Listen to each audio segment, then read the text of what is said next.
Welcome to Burlap Teachers. Enjoy the video. You begin by importing your clip and creating a composition that matches its frame rate and resolution.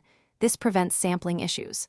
Once done, duplicate the footage layer so you have an untouched original to revert to.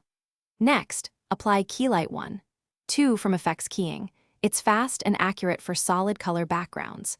You'll use the screen color eyedropper to sample the background. Pick a mid-tone area rather than a specular highlight to get a cleaner matte. Once you've keyed the base color, switch to Screen Matte View to judge the alpha more clearly. This shows what becomes transparent versus opaque. You'll tweak Clip Black up to eliminate noise and Clip White down to recover fine hair and edges.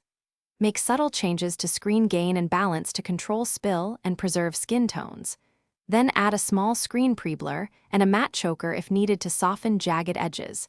Remember, less is more to avoid halos. Finally, place your replacement background under the keyed layer, match its scale and motion with trackers if camera move exists, and color correct the foreground to blend lighting and saturation.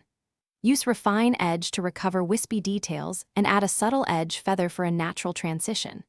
If artifacts persist, sample a different background tone, create a quick roto for problem areas, or draw a garbage matte to exclude stray items. If spill remains, apply local.